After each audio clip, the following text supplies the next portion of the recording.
देखो जी, आज हमने आपके लिए सेट 18 लाया हूं।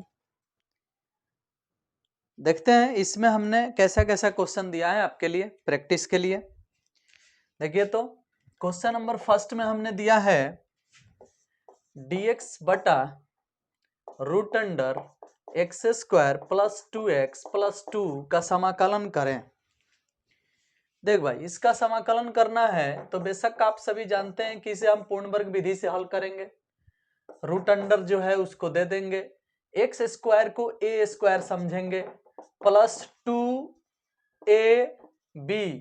ढूंढेंगे। ए स्क्वायर प्लस 2ab को खुद से लिखना है और b ऐसा चीज लिखना है कि b को इसमें गुना करने से ही आ जाए। अब तुम बताओ कि 2x में किससे गुना होगा कि 2x आएगा, तो जवाब होगा कि 2x में 1 से गुना होगा तो 2x आएगा।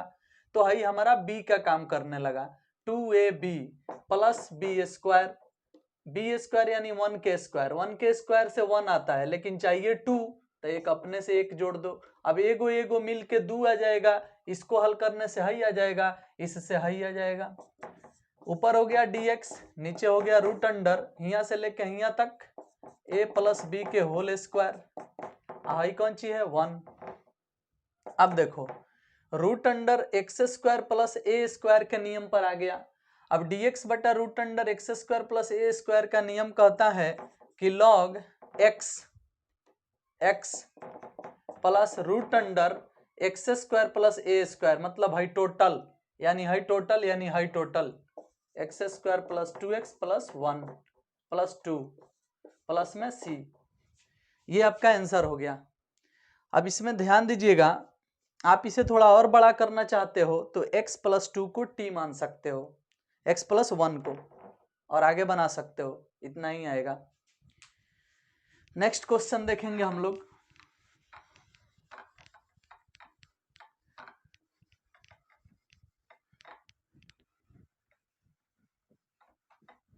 क्वेश्चन नंबर 2 में हमने दिया है dx बटा x के पावर 4 माइनस 1।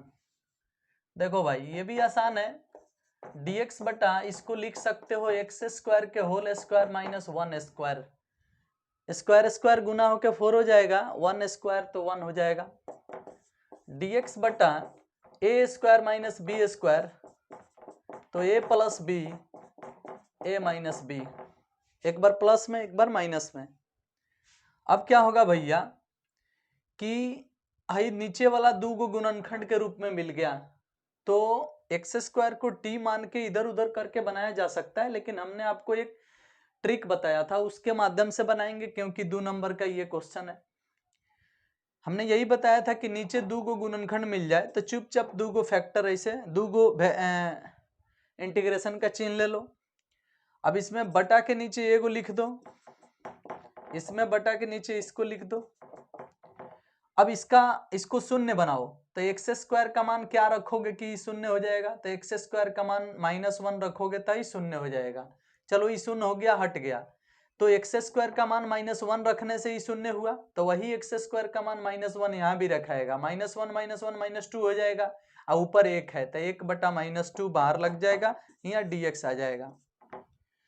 उसके बाद इसको शून्य करने के लिए एक्स स्क्वायर का मान 1 रखना पड़ेगा, तो ये शून्य हो जाएगा, हट जाएगा, यहाँ 1 रखेंगे तो एगो एगो 2 हो जाएगा, तो 1 बटा 2 हो गया क्योंकि ऊपर 1 है।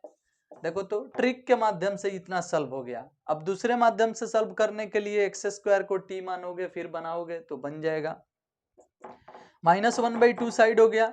हाई फार्मूला है tan इनवर्स x का, अब प्लस हाई 1/2 है, हाई फार्मूला है जो लिखा है, फार्मूला है 1/2 लॉग x माइनस 1 बटा x प्लस 1 का, प्लस में c। होता गया आंसर, देख लो, इसको गुना करके 1/4 बना लो। हाई dx बटा एक्स स्क्वायर माइनस ए स्क्वायर के रूल पर है, 7.4 में पढ़ाया गया है। 1/2 है लॉग x माइनस ए बटा x प्लस ए का फार्मूला लगा है। इस तरह से ये क्वेश्चन बन गया।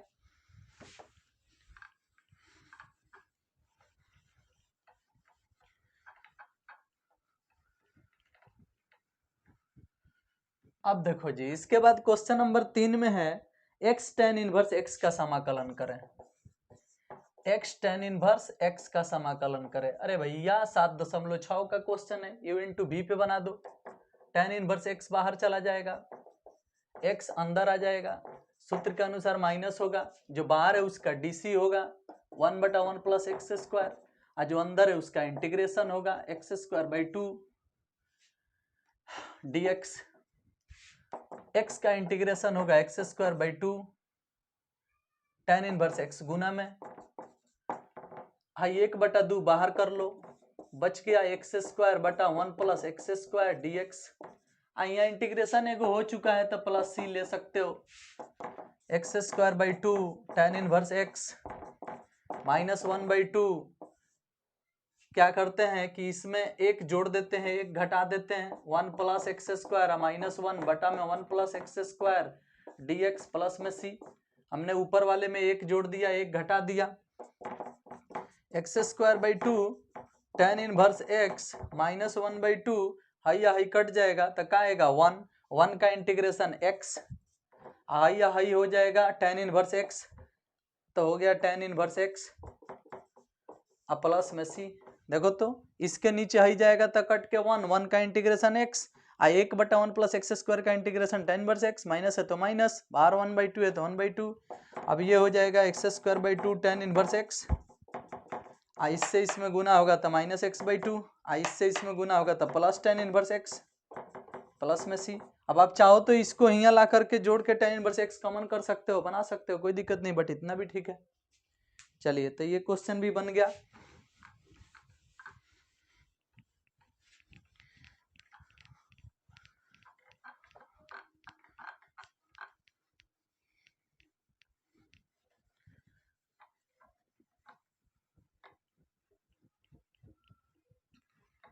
आइए जी, अब देखेंगे हम लोग क्वेश्चन नंबर 4।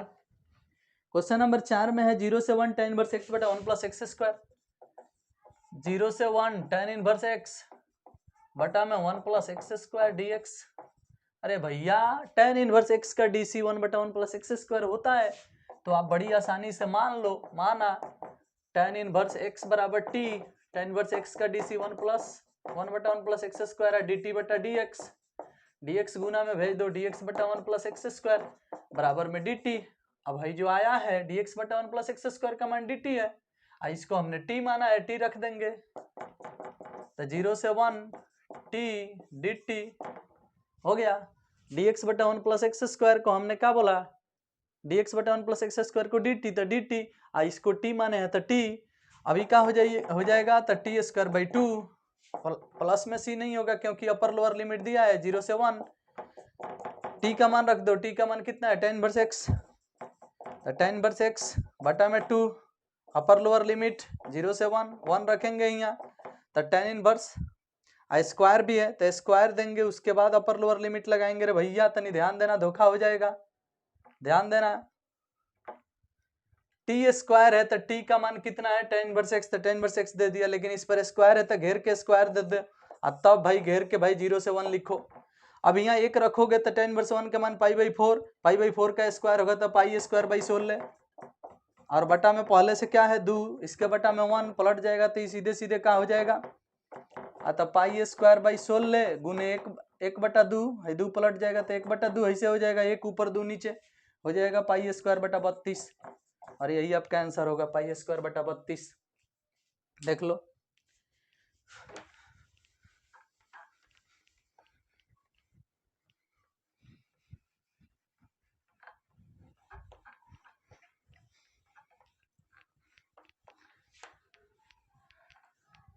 देख भाई अब इसके बाद क्या है, इसके बाद क्वेश्चन नंबर 5 में लिखा है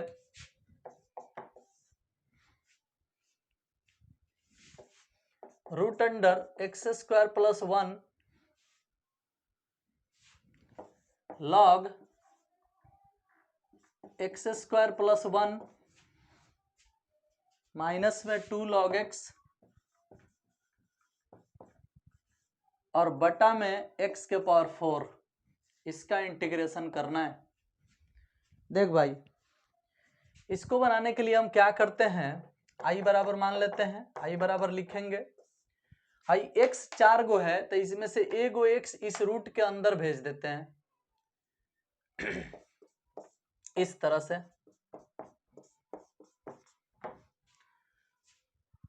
और log m बटा है दो इस पर आ जाएगा तो log x स्क्वायर हो जाएगा माइनस में, तो log m minus log n तो log m बटा n, तो हाई ऊपर हो गया, हाई दो इस पर चला जाएगा तो x स्क्वायर नीचे हो जाएगा, और x के पावर 4 में से ए गो इसमें घुस गया है तो बाहर यहाँ रह गया 1/x³ dx।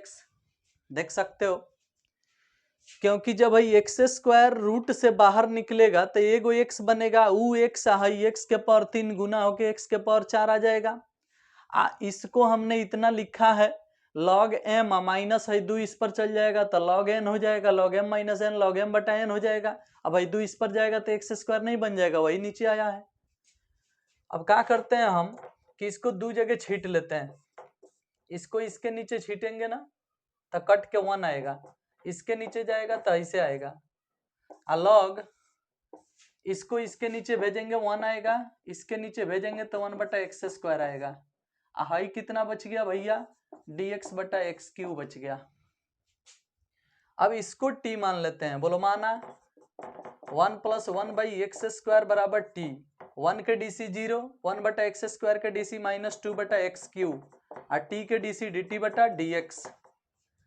अब 2 को नीचे भेज दो, dx को यहाँ बुला लो तो dx/x³ आ जाएगा, और 2 नीचे जाएगा तो -dt/2 हो जाएगा। देख लो dx यहाँ आ गया, 2 यहाँ आ गया, 1 का dc 0, 1/x स्क्वायर का dc -2/x के पावर 3 और t के dc dt/dx, dx यहाँ जाएगा, dx बटा इतना -2 नीचे जाएगा -dt/2। अब भाई dx/x³ आया है, dx/x³ इसके लिए -dt/2 लिखाएगा, अब -dt/2 जो लिखाएगा वो बाहर आ जाएगा इस तरह से, -1/2 बाहर, dt हाथ में। अब देखो इस रूट के अंदर वाला जो है उसी को ना हम t माने हैं तो रूट t हो जाएगा। यहाँ log के साथ जो है इसको भी हमने t माना है तो log t हो जाएगा। dx/x³ का मान ही आया है तो -1/2 बाहर है, अब dt यहाँ आ जाएगा।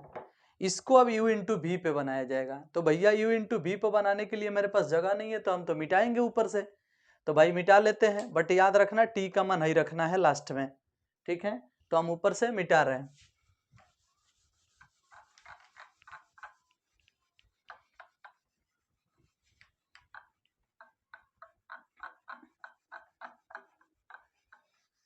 अब देखो जी, इसको हम बनाएंगे u × v पर, तो ही -1/2 बाहर रख लेते हैं, बाहर हो गया, और खूब आराम से इसको u × v पर बनाएंगे तो हाई बनेगा u, हाई बनेगा v, तो log t चला गया बाहर, और अंदर रह गया कौन चीज, √t dt, ऐसे हाई बाहर हो गया, हाई अंदर हो गया, सूत्र के अनुसार माइनस जो बाहर है उसका dc, तो log t का dc 1/t, तो 1/t, और √t का इंटीग्रेशन तो 2/3 t के पावर 3/2, उसके बाद dt प्लस में c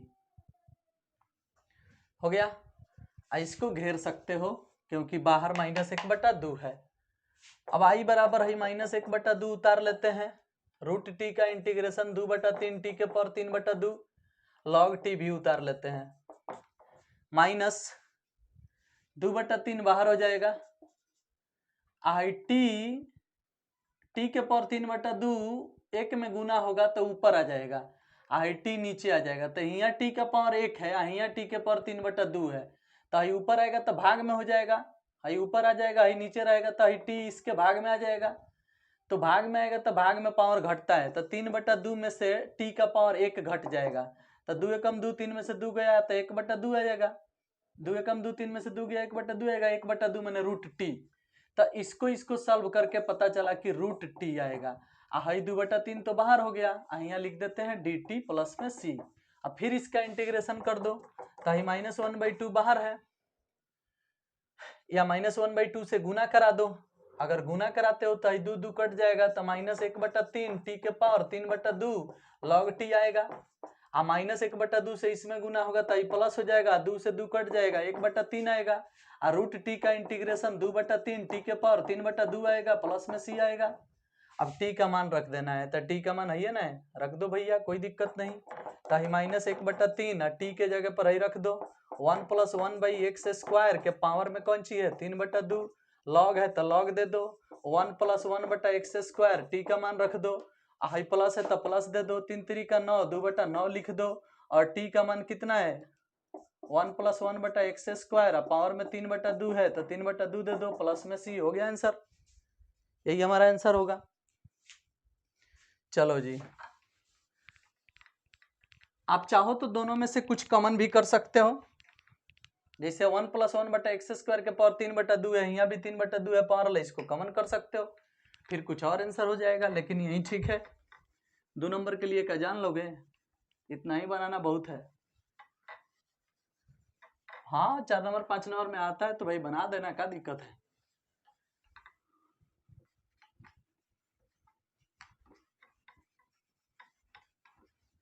चलिए देखते हैं अब नेक्स्ट क्वेश्चन। नेक्स्ट क्वेश्चन कर है कि y अक्ष को मूल बिंदु पर स्पर्श करने वाले वृत्तों के कुल का अवकल समीकरण बताएं। ध्यान देना बाबू, तुम्हें पता है कि y अक्ष को स्पर्श करने वाला वृत्तों के कुल का अवकल समीकरण बताएं। तो तुम ही सोचो कि y अक्ष है ना, इसको स्पर्श करने वाला वृत्त है इस टाइप के होगा, और इस टाइप के वृत्त का समीकरण हम लोग पहले से जानते हैं। वी नो दैट, हम पहले से जानते हैं कि y अक्ष को मूल बिंदु पर स्पर्श करने वाले वृत्तों के कुल का समीकरण होता है। कुल का समीकरण होता है, यहाँ सेंटर बनेगा तो x में से घटेगा, x - a के होल स्क्वायर, और y ऐसे ही रहेगा बराबर में a²। ये होता है इस टाइप के वृत्त का इक्वेशन। अब इसको हल करके हमें अवकल समीकरण में लाना है, यानी अवकल समीकरण तभी आएगा जब इसका डीसी होगा, लेकिन डीसी करने से पहले a - b के होल स्क्वायर पे इसे तोड़ो, a² + b² माइनस में 2ab प्लस में y² बराबर में a²। अब a² उड़ जाएगा, खत्म हो जाएगा, तो बच जाएगा x² माइनस में 2ax प्लस में y² बराबर में 0। डीसी हो जाएगा differentiate with respect to x² के डीसी 2x, 2ax के डीसी 2a, y² के डीसी 2y इंटू dy/dx, चाहे y' भी लिख सकते हो, आपकी मर्जी, बराबर में 0। x² के डीसी 2x, इसका इतना आएगा, इसको फर्स्ट मान सकते हो, और y² के डीसी 2y इंटू y' बराबर में 0।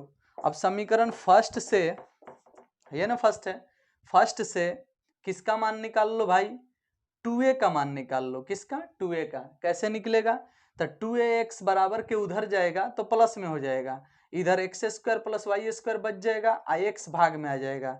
मतलब देख लो, अगर 2ax बराबर के उधर भेजोगे तो ऐसे हो जाएगा प्लस में, अब बराबर के इधर बच जाएगा x² प्लस y²। देखो तो, इसको उधर भेजोगे तो ऐसे हो जाएगा, इधर बच गया है तो इतना लिख दिए। अब भाई 2a का मान निकालना है तो x भाग में चला जाएगा, तो x को भाग में भेज दो, तो 2a का मान इतना आएगा जो कि यहाँ रखाएगा। ठीक है, तो चलो समीकरण फर्स्ट से 2a का मान लेने पर अब यहाँ 2x है तो 2x उतार लो, और 2a का मान इतना आया है, कितना, x² प्लस y² बटा में 2, अब प्लस में कितना 2y बराबर में 0। अब देखो भाई क्या करते हैं कि 2 से इधर गुना कर देते हैं, 2 से इधर गुना कर देते हैं, और 2 से इधर भी गुना कर देते हैं, तो इसका सॉल्यूशन कितना हो जाएगा, 2 से इधर गुना होगा तो 4x, माइनस से इसमें गुना तो -x², माइनस से इसमें गुना तो -y², और 2 से इधर गुना तो प्लस में 4y बराबर में 0। अब क्या करेंगे भैया, बस हो गया आंसर, कुछ खास नहीं है, देख लो। हाँ, कुछ और काम कर सकते हो, पहले ही यहाँ से 2 कॉमन करके हटा दो तो खाली a का मान निकाल सकते हो समीकरण फर्स्ट से। और तब भी बना सकते हो। लेकिन इसमें देखो तो कहीं ए बचा है, सब समाप्त हो गया, जो आया है वही हमारा आंसर हो जाएगा। उसको और सटीक सजा सकते हो, कोई दिक्कत नहीं, सजा दोगे तो इतना ही रहने दो, कोई दिक्कत नहीं, ठीक है, उतना भी आंसर। उसमें कहीं ए नहीं है, खत्म हो गया, तो वो भी आंसर हो जाएगा। ये अवकल समीकरण है, इसको सॉल्व किया गया है। बहुत सारे विद्यार्थी क्या करेंगे कि पहले यहाँ से जो ही आया है, यहाँ से दू दू दू कॉमन करके अगर भाग में भेज देंगे तो यहाँ खाली ए बचेगा, और तब समीकरण फर्स्ट से वो ए का मान निकाल के पुट करेंगे तो थोड़ा सा अलग भी हो सकता है, लेकिन कहीं ना कहीं कट उठ के ए समाप्त करोगे तो इतना ही आएगा।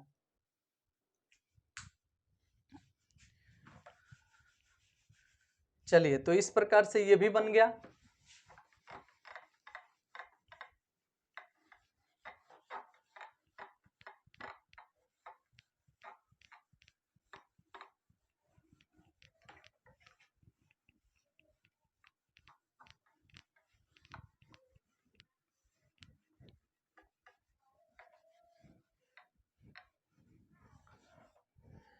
अब आओ जी, नेक्स्ट क्वेश्चन देखते हैं। नेक्स्ट क्वेश्चन में लिखा है e के power x tan y dx। 7 number में लिखा है e के power x tan y dx। फिर इसमें लिखा है प्लस में, प्लस दे दो, 1 माइनस e के power x sec square y dy बराबर में 0। इसको हल करना है। चलो भाई हल करते हैं। कैसे हल करेंगे? कुछ ना समझ में आए तो इधर से यहाँ से उधर भेज दो। तो e के power x tan y dx बराबर, इसको उधर भेजोगे तो -1 माइनस e के power x sec square y dy बराबर 0। अब देख भाई,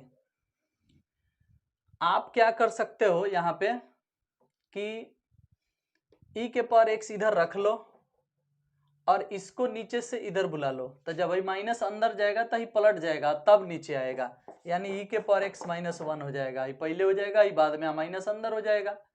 इधर dx रह गया, उधर बच गया सेक स्क्वायर y और बटा में ही चला गया tan y, और उधर dy है, dy रह गया। मतलब dy के साथ है y वाला और dx के साथ है x वाला करके इंटीग्रेशन, नीचे वाला के dc ऊपर ला तो लॉग नीचे वाला प्लस c, नीचे वाला के dc ऊपर ला तो लॉग नीचे वाला प्लस c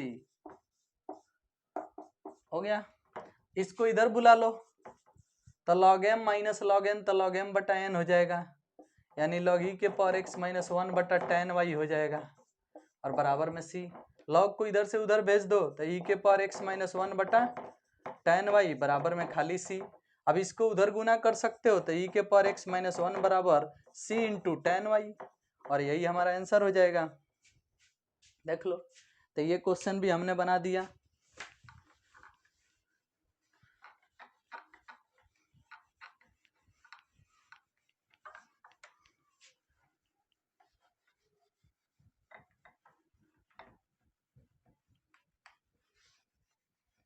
चलिए, तो सात गो 2 नंबरिया हो गया। अब एक आखिरी 2 नंबरिया है, f x equal to sine x plus cos x, तो 0 से π/2 के बीच में उच्चतम मान ज्ञात करें।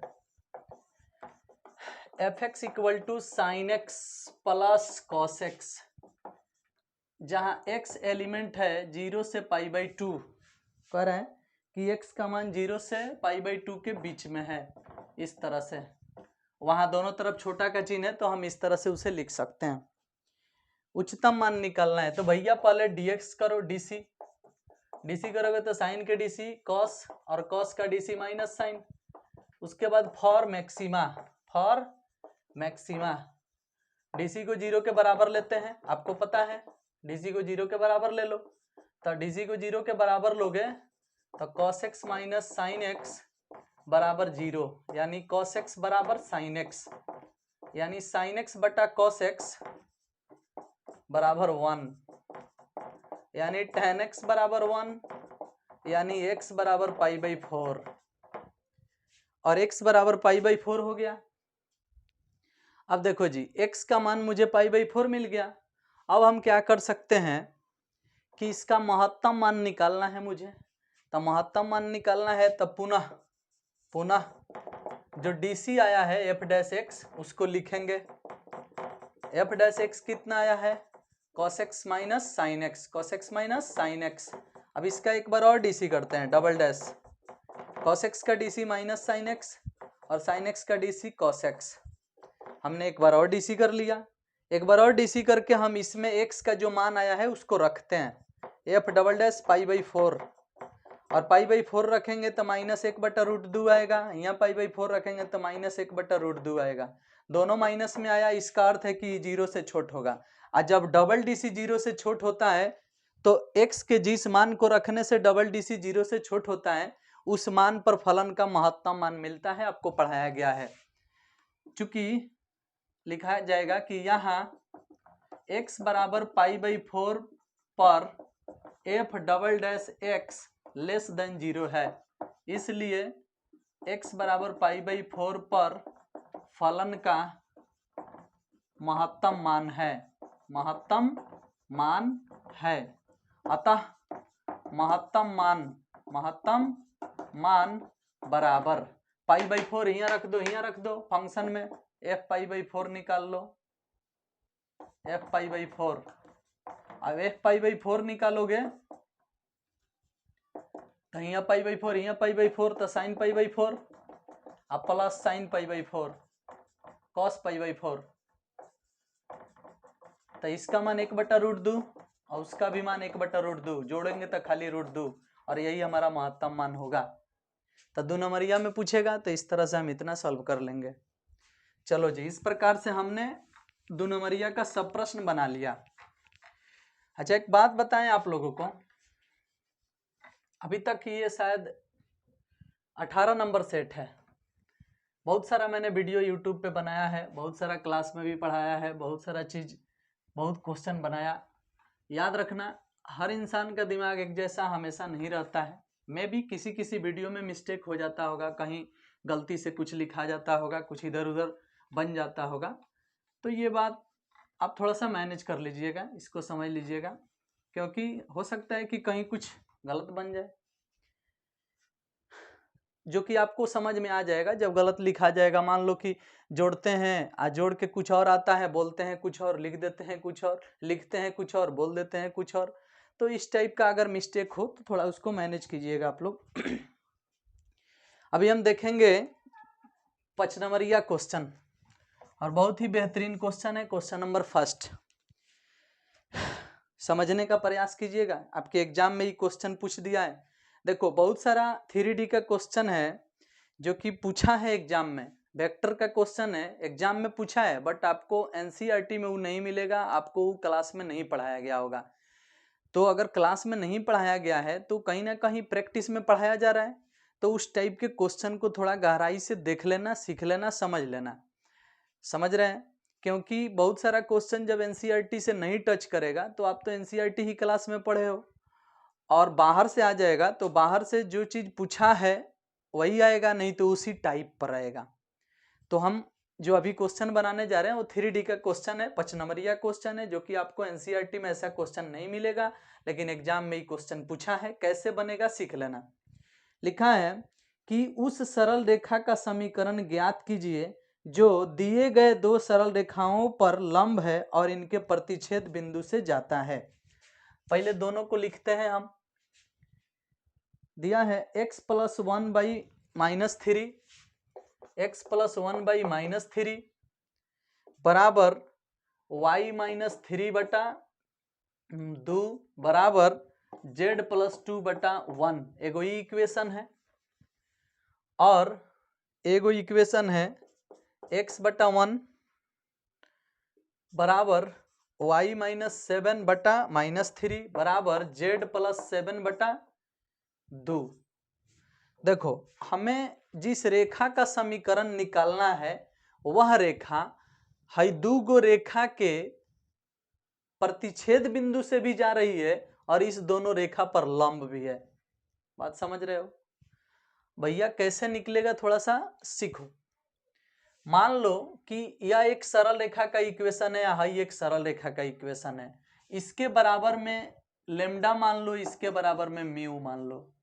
तो अगर हम इसके बराबर इसको लेंगे तो -3 लेम्डा में 1 जाके घट जाएगा, तो x का मान आएगा -3 लेम्डा घटा 1। 2 से इसमें गुना करेंगे तो y का मान आएगा 2 लेमडा प्लस 3, 2 लेमडा प्लस 3, एक से गुना होगा इसमें तो लेमडा माइनस 2, यानी z का मान आएगा लेमडा माइनस 2, यानी इसके बराबर इसको लेने से, इसके बराबर इसको लेने से, इसके बराबर इसको लेने से x का मान इतना आया, y का मान इतना आया, z का मान इतना आया। ठीक है, ये रेखा फर्स्ट है, समझ रहे हैं ना आप। ये रेखा सेकंड है, यहां लिख सकते हो रेखा फर्स्ट है। तो x बराबर इतना, y बराबर इतना, z बराबर इतना आया। हाई है रेखा सेकंड, रेखा सेकंड ये वाला है। अब रेखा सेकंड ये वाला है, तो यहां से भी x का मान मिलेगा म्यू, x का मान मिलेगा, y का मान मिलेगा,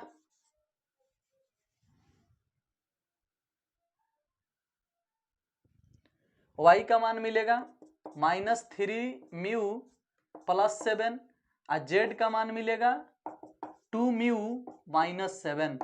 देखो तो x का मान मिलेगा, 1 से म्यू में गुना होगा तब म्यू, -3 से म्यू में गुना होगा 7 जोड़ाएगा तो इतना, और 2 से म्यू में गुना होगा 7 घटेगा तो इतना। अब तुम बताओ कि अगर हई दोनों रेखा एक दूसरे को कटले है, तो अगर कटले है तो कटान बिंदु दोनों इक्वेशन को हल करने से मिलता है। कभी भी आप पढ़े हो कि दो समीकरण एक दूसरे को प्रतिच्छेद करे तो उनका कटान बिंदु तभी निकलेगा जब दोनों इक्वेशन को हल किया जाएगा और हल करके एक्स वाई जेड का मान निकाला जाएगा। तो इस दोनों को बिना हल किए हुए हमने एक्स वाई जेड का मान निकाला है। इससे ये निकाला गया और इससे ये निकाला गया। अगर ये दोनों रेखाएं एक दूसरे को प्रतिच्छेद करेंगे तो इसका एक्स का जो मान होगा इसके x के मान के बराबर होगा, इसका y का जो मान होगा इसके y के मान के बराबर होगा, और इसका z का जो मान होगा इसके z के मान के बराबर होगा। तो प्रश्न में पहले ही से कह दिया है कि दोनों रेखा एक दूसरे को प्रतिच्छेद करते हैं और उसके प्रतिच्छेद बिंदु से एक दूसरी रेखा गई है जो इन दोनों रेखाओं पर लंब है। तो पहले प्रतिच्छेद बिंदु निकालना है। वास्तव में हमने तो यहाँ लेमडा और म्यू मान के एक अंदाज बताया है कि इसका रेशियो इतना है, इसका रेशियो इतना है, हमने माना है। हाई लेमडा हमने माना है, हाई म्यू हमने माना है, और मान के हमने एक अंदाज पर x का मान निकाला, y का मान निकाला, z का मान निकाला, इससे x y z का मान निकाला। अब x का मान हइयो है, x का मान हइयो है, y का मान हइयो है, y का मान हइयो है, तो हम बराबर करेंगे, तुलना करेंगे। तो लिखेंगे अब x बराबर होगा तो म्यू बराबर -3 लेमडा -1 होगा। देख रहे हो, x बराबर होगा तो म्यू के बराबर ही होगा, और y बराबर होगा तो इसके बराबर ही होगा, यानी -3 म्यू प्लस 7 के बराबर 2 लेमडा प्लस 3 होगा। देख रहे हो, और एक तरफ देखो 2 म्यू माइनस 7 बराबर लेमडा -2, तीनों को हमने बराबर दिखा दिया। अब यहां क्या होगा कि लेमडा को 3 लेमडा को इधर भेजोगे तब प्लस में हो जाएगा, यानी म्यू इधर भेजोगे तब म्यू प्लस 3 लेमडा बराबर -1 बचेगा। इसे फर्स्ट बोल दो। यहाँ -3 म्यू है, 2 को इधर भेजोगे तो -3 म्यू और 2 इधर आके हो जाएगा -2 लेमडा, बराबर में बच जाएगा कौन चीज, 3 में 7 जाके घट जाएगा तो -4। अब माइनस कॉमन होके कटा देगा तो 3 म्यू प्लस 2 लेमडा बराबर 4, ये हो जाएगा समीकरण सेकंड। यहाँ देखो 2 म्यू है तो 2 म्यू, लेमडा इधर आएगा तो माइनस में, और 7 उधर जाएगा तो प्लस में, तो 7 में 2 घट जाएगा 5, समीकरण थर्ड।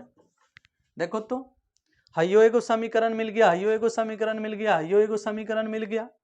अब हम क्या करते हैं कि इसमें से कौनो 2 समीकरण को पहले हल करते हैं। जैसे मान लो कि हम हई हल करेंगे विलोपन विधि से, तब म्यू और लेमडा का मान मिलेगा। अगर म्यू और लेमडा का मान इसमें रख दिया जाए और LHS RHS बराबर हो जाए तो इसका अर्थ है कि म्यू और लेमडा जो आया है वह इस दोनों के लिए सत्य आया है, यानी है जो इक्वेशन आया है इस साफ सुथरा सत्य है, यानी दोनों रेखाएं एक दूसरे को काट रही है। अगर इसको हल करके म्यू और लेमडा का जो मान आएगा उसको अगर इसमें पुट किया जाए, ये दोनों बराबर नहीं आए, इसका अर्थ है कि दोनों रेखाएं एक दूसरे को नहीं काट रही है। समझ में आया? चलिए तो पता करते हैं, इसको और इसको हल करेंगे विलोपन विधि से। समीकरण फर्स्ट और समीकरण फर्स्ट गुने थर्ड आ घटाओ सेकंड, है फर्स्ट है ना, इसमें 3 से गुना करो, 3 म्यू, 3 से गुना करो 9 लेमडा, 3 से गुना करो -3, इसको इसके नीचे लेके आओ 3 म्यू प्लस में 2 लेमडा बराबर में 4, minus minus minus, high cut गया, 9 में से 2 गया 7 लेमडा, 4 3 -7, 9 में से 2 गया 7, तो लेमडा इक्वल टू -1। अब लेमडा के मान -1 यहाँ रख दो समीकरण फर्स्ट में, समीकरण फर्स्ट से लेमडा के मान -1 रखोगे तो 3 एकम 3 -3 उधर जाएगा +3, 3 में से 1 गया 2, तब म्यू का मान 2 आ जाएगा, म्यू बराबर 2। अब लेमडा के मान -1 म्यू बराबर 2, इस दोनों को थर्ड में रखो, समीकरण थर्ड से LHS, थर्ड का LHS है 2 म्यू माइनस लेमडा, तो म्यू का जो मान है वो 2 रखो, 2 तो 2 दूनी 4, माइनस में लेमडा, लेमडा का मान -1 है तो +1 हो जाएगा, तो 4 गो 1 गो 5 गो। अब जो 5 आया क्या RHS है? RHS, अतः दोनों रेखाएं प्रतिच्छेदी है, इसलिए प्रतिच्छेदी बिंदु, अब प्रतिच्छेदी बिंदु कौन होगा? तो XYZ का मान होगा, XYZ का मान। अब x का मान निकालो, तो म्यू का मान 2 आया है, लेमडा का मान -1 आया है, इसमें पुट कर लो चाहे इसमें पुट कर लो, जब दोनों प्रतिच्छेद कर रहे हैं तो XYZ का मान सेम आएगा। चलो तो हम इसमें रखते हैं, तो यहाँ अगर लेमडा के जगह -1 रखेंगे तो -1 इसको प्लस बना देगा, +3 में 1 घटेगा तो 2, तो x का मान 2 आएगा, ठीक है। और y का मान, y के लिए यहाँ रखेंगे लेमडा का मान रखेंगे कौन सी? -1, तो यहाँ -1 रखेंगे, तो -1 रखेंगे तो -2 हो जाएगा, और 3 में से 2 घटेगा 1 हो जाएगा, तो y का मान 1 हो जाएगा। अब लेमडा के मान -1 यहाँ रखेंगे, यहाँ लेमडा के जगह -1, तो -1 -2 -3 हो जाएगा, तो z का मान -3 हो जाएगा, ठीक है। अब XYZ जो आया है यही तो हमारा प्रतिच्छेद बिंदु है, x, y, z बराबर हो जाएगा 2, 1, -3। अभी हमने इस दोनों को हल करके सिर्फ प्रतिच्छेदी बिंदु निकाले हैं, यानी दो रेखाएं एक दूसरे को काटेगी तो किस बिंदु पर काटेगी, सिर्फ उस बिंदु को प्राप्त किया गया है। लेकिन अभी वही चीज हमें नहीं प्राप्त करना है, हमें यह प्राप्त करना है कि इन दोनों रेखाओं के प्रतिच्छेद बिंदु से, यानी इस बिंदु से जाने वाली एक रेखा जो इस दोनों पर लंब है उसका समीकरण ज्ञात करना है। तो हमने अभी इतना ड्रामा किया सिर्फ प्रतिच्छेद बिंदु निकालने के लिए, और हमें उम्मीद है कि आप इस दोनों इक्वेशन का प्रतिच्छेद बिंदु निकालना सीख गए होंगे। एक बार शॉर्टकट में हम फिर से समझा रहे हैं, जल्दी से सुन लेना, सब समझ लेना।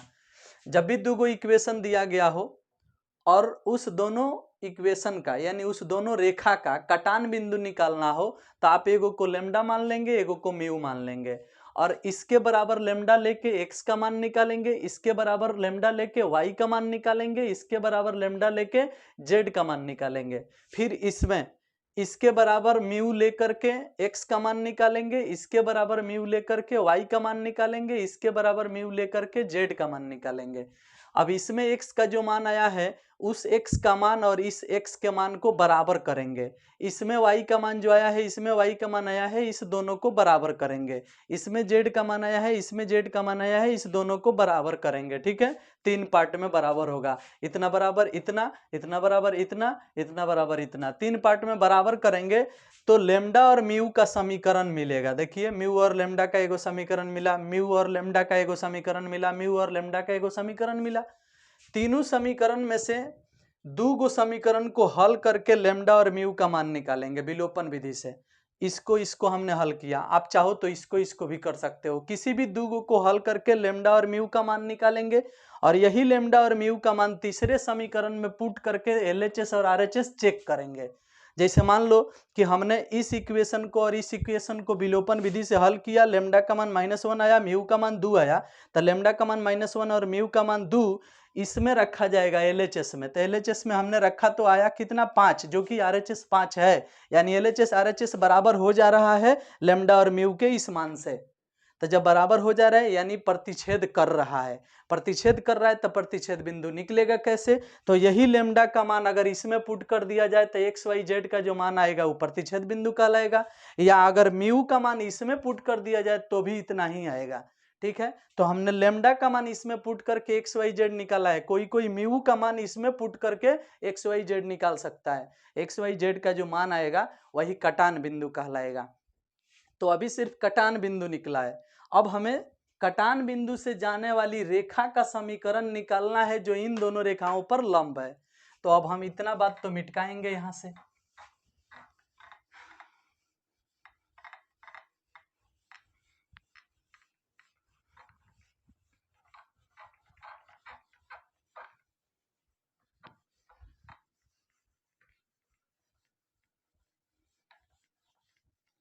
चलो जी, अब हम क्या करते हैं कि इसके बाद, इतना आने के बाद लिखते हैं माना। माना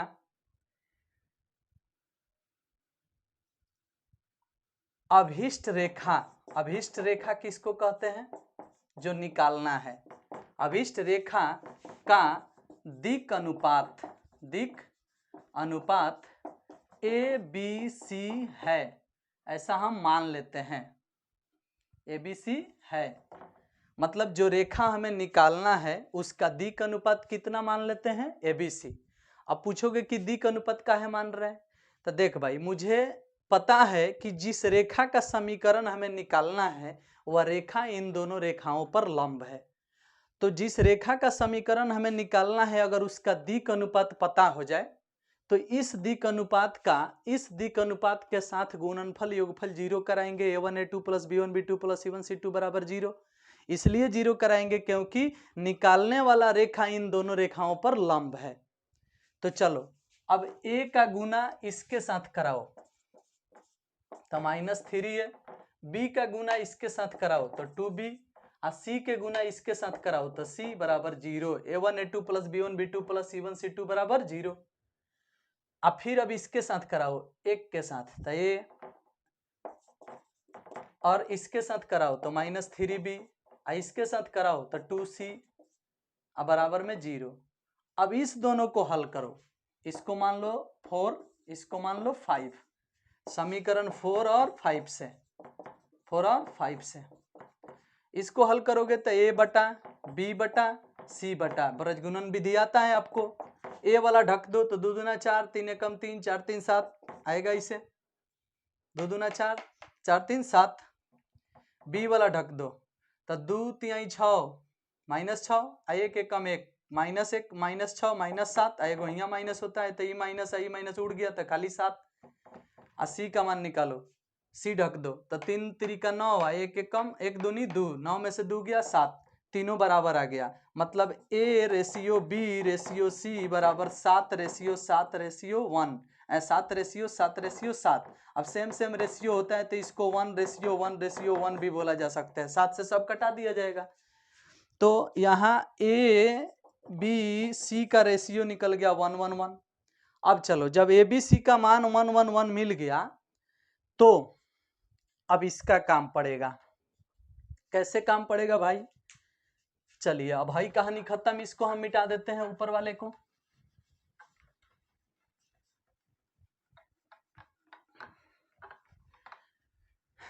अब देखो जी, जो रेखा हमें निकालनी है अभिष्ट रेखा, उसका दिक् अनुपात ABC पता है और प्रतिच्छेद बिंदु से जा रही है यह रेखा, तब प्रतिच्छेद बिंदु भी पता है। यानी हमें इस बिंदु से जाने वाली रेखा जिसका दिक् अनुपात ABC है उसका समीकरण ज्ञात करना है। तो लिखेंगे कि अब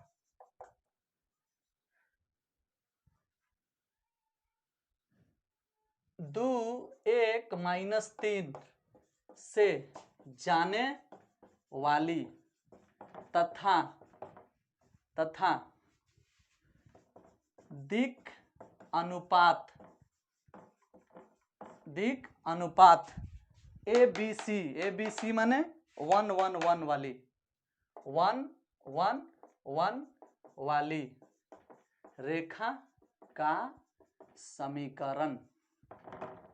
तो हे बिंदु से जाई तो x में से हई घटी आ बटा में हई आई, y में से हई घटी आ बटा में हई आई, आ z में से हई घटी आ बटा में हई आई। यही आपका आंसर है। देख लिया हई क्या निकाला था मैंने, प्रतिच्छेद बिंदु। इतना हमने खूब अच्छा आपको समझाया था, प्रतिच्छेद बिंदु। और प्रश्न क्या बोला था कि इसी प्रतिच्छेद बिंदु से जाने वाले जौन दूगो रेखा देहरला उस पे लंब रेखा का समीकरण निकालो। तो जिस रेखा का समीकरण निकालना था उसका हमने दिक् अनुपात ABC मान लिया था और ABC हल करके हमने निकाल भी लिया है। A का मान 1, B का मान 1, C का मान 1। अब जब ABC पता चल गया और यह रेखा प्रतिच्छेद बिंदु से जा रही है तो वही ना हम लिखे हैं कि इस बिंदु से जाने वाली दिक् अनुपात 1 1 1 वाली रेखा का समीकरण। तो बेशक हई घटेगा x में से, y में से, z में से, या बटा में हई हई आएगा तो आ गया और यही आपका आंसर होगा। देखो भाई क्वेश्चन आपके एग्जाम में 2 बार पूछा है और हमें उम्मीद है कि आप इसका अगर प्रैक्टिस कर लेंगे तो ठीक रहेगा। कौन जानता है आएगा कि नहीं आएगा, लेकिन उम्मीद है कि आ सकता है क्योंकि पीछे 2-3 साल से 3D का क्वेश्चन नहीं पूछा है। ठीक है, 5 नंबरिया में तो प्रैक्टिस कर लीजिएगा, मे भी आ जाए आपके एग्जाम में। चलिए तो हमने अभी सिर्फ एक 5 नंबरिया बनाया। चलो इसके बाद एक और 5 नंबरिया क्वेश्चन बनाते हैं।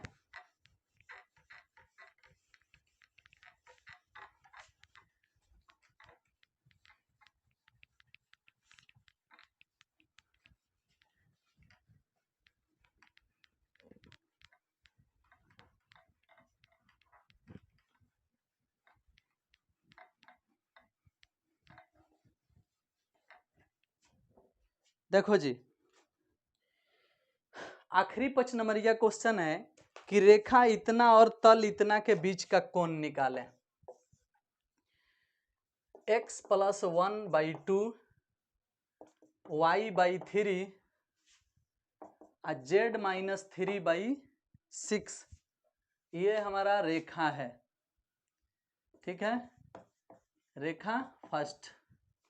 अब तल क्या है, 10x प्लस में 2y माइनस में 11z बराबर में 3। ये है तल, इसको मान लेते हैं ये तल है, इसको मान लेते हैं सेकंड। यही वाला चीज रेखा है, रेखा फर्स्ट तल सेकंड।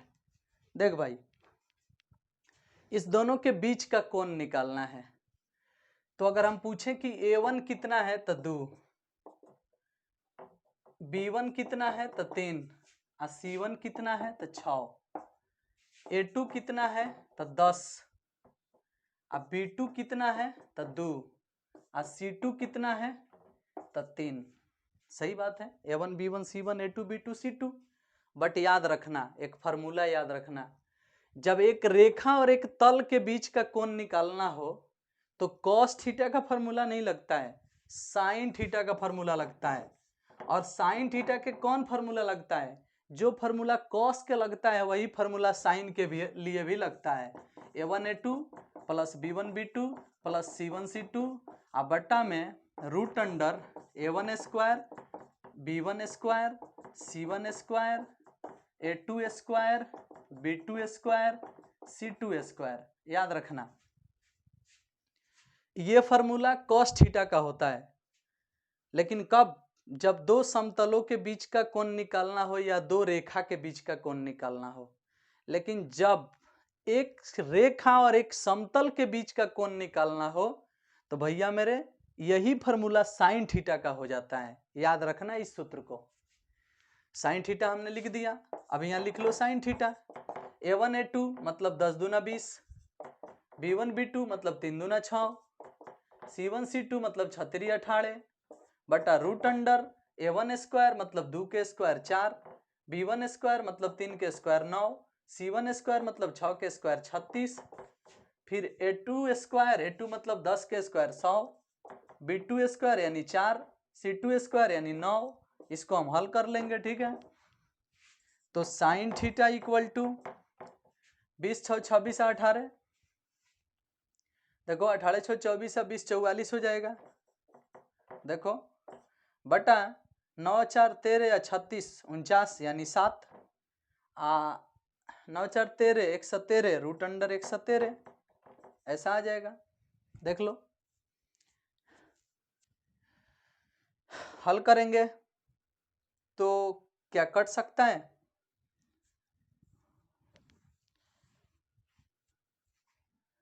नहीं कटेगा, रूट अंडर 113 है तो ये तो कटेगा ही नहीं। 9 4 13 117 नहीं कटेगा।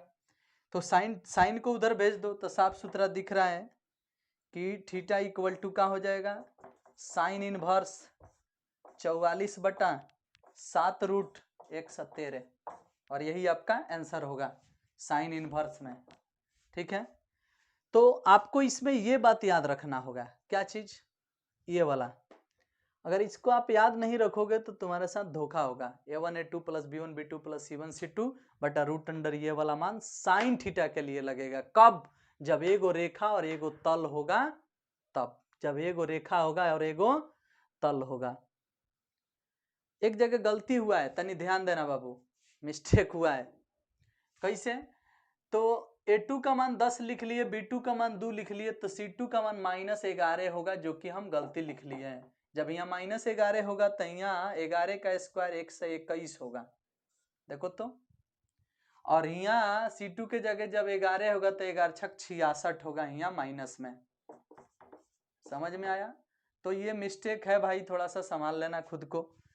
अब देखो तो 20 6 26, 66 में से 26 जाएगा तो 40 आएगा माइनस में, और उसके बाद यहाँ हाई हो जाएगा 7, हाई हो जाएगा 1 से 21 4 125 100 225, 225 के वर्गमूल 15 आता है, तो गुना में 15 आएगा, ठीक है। तो 15 आएगा तो हाई कट जाएगा, 8 पचे 40, 3 पचे 15, तो 7 त्रिका 21, 8 बटा 21 आएगा, इसमें 8 बटा 21 आएगा, और हाई माइनस जो है वो मोड से बाहर निकल के प्लस हो जाएगा। अब ये आपका सही आंसर आ गया है 8 बटा 21। बाकी इसमें कोई भी मिस्टेक नहीं है, सब ठीक ठाक है। इस वीडियो में सिर्फ इतना ही, क्योंकि ये सेट खत्म हुआ। अब नेक्स्ट वीडियो का इंतजार करो, तब तक के लिए बस थैंक यू, बाय बाय।